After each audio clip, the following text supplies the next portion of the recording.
And now I get the really fun part of introducing our first panel of the day. From pitch to screen, special thanks to HBO and Max. So please join me in welcoming our first moderator, Executive Vice President and Head of HBO and Max Original Programming, Amy Gravitt. Come on up, Amy. I am lucky to be here to introduce our two panelists, Jeff Schaffer, who is the executive producer, director, and writer of Curb Your Enthusiasm, and John Wilson, who is the creator, writer, director, cameraman, narrator, and executive producer of How To with John Wilson.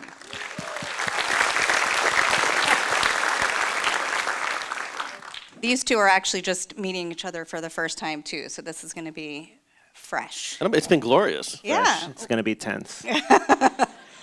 Also, it's just a privilege to be on the very same lot where they shoot I Can See Your Voice. So I'm really excited. This can be great. John? Hello. Hi. Sorry, I've never had canned water like this.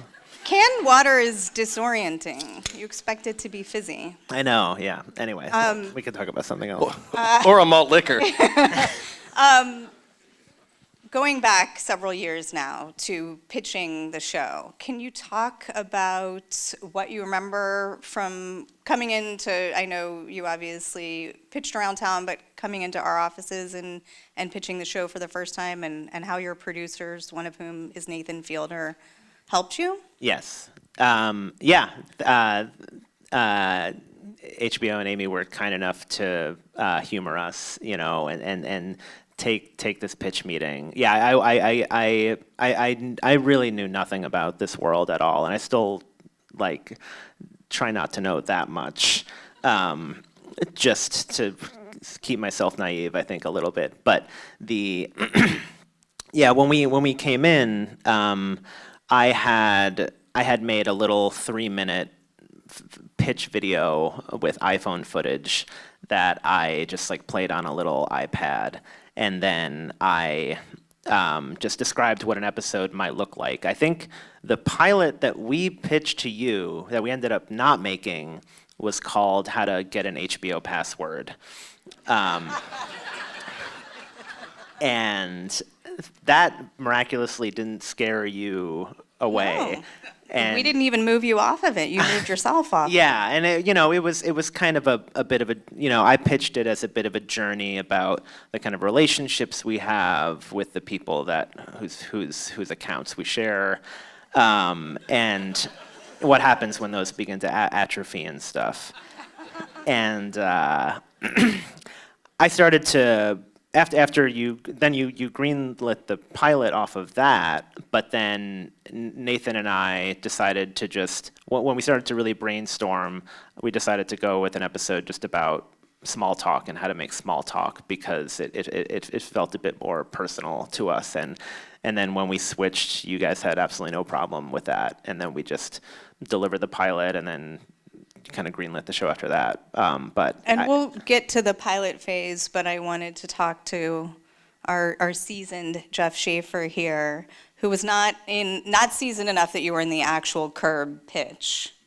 No, I was not there. I mean, But you have pitched shows. I've pitched a lot of shows. Yeah. To me, and I can only speak for comedy pitches, if the show's supposed to be funny, the pitch should be funny. And it's really a performance. Try not to get bogged down in notes, try to sort of know most of what you're going to say. I think the biggest thing I feel like is no one, you guys excluded, no one can sit there and listen to someone talk for 20 minutes. So you guys are great, but you'll be fine. But I feel like if you've got 100% of what you want to do about 50% of it, and then leave the rest open for questions. They're going to ask questions, and you're going to say, oh, unbelievable. I was thinking about this and that. So you're actually having an intelligent conversation about the show, as opposed to monologuing for 40 minutes, because it's hard to pay attention, as you guys have just proven. But it's interesting that you brought up, John, having the 3-minute reel, because I think, and to your point about making people laugh or tone, that's a hard thing to communicate, and having that sort of calling card in a pitch is really, it would be hard to have a sense of how to ultimately would have become if you were just sitting there dryly pitching it. I mean, we have a sense of your voice, but not really how it flows with the footage. So in the comedy world, I guess, how do you communicate tone? Like, what other calling cards can you bring into the room? Well, if you're doing it with someone, if you've got an actor or comedic actor, something like that, doing it with them, so that's the footage. Here's Yeah. live footage. But otherwise, especially for character-based comedy, if you're going to explain what the character's like, punctuate everything with an example, a funny character-revealing, funny joke thing, story. It's hard to do. But that's the show. If the show's going to work, you're going to be these characters going to be doing funny things, and the same thing with going afterwards, after the pilot. Here's sort of what the pilot is, but after that, you're not saying episode 2, episode 3, episode 4. You're simply saying, this is what's going to happen to the characters, and you punctuate each one of those things with a funny, character-revealing story that is going to be could be a kernel of a future episode. So that gives everybody a sense of what the show's going to be like in tone.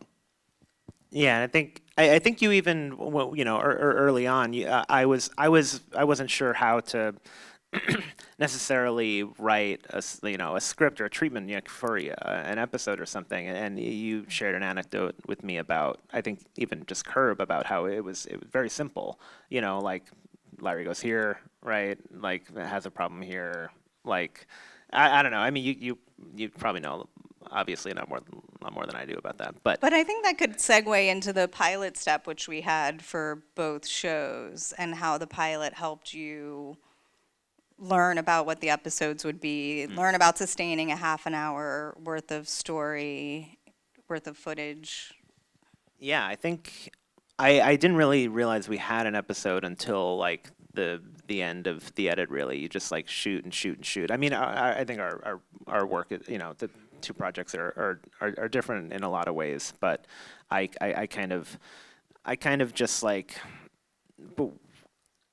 I kind of just made sure that we had an ending, for each episode first. Like we just like tried a bunch of stuff out, and whatever the most compelling, emotionally resonant kind of documentary material that we had, that like felt like it had some gravity, we would just make sure it's like, okay, great, we have an ending, and we'll build the rest kind of leading up to that if we need to.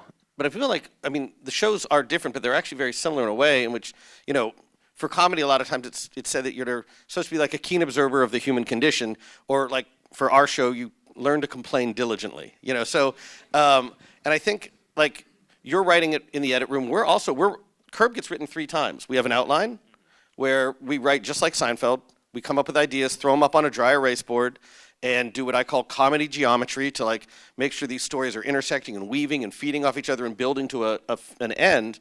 That's the first time. The second time is the fun one where we write on set because it's just an outline and you get talented improvisers to build off of the structure. So there's structure and then you don't know what's going to happen, and that's really fun.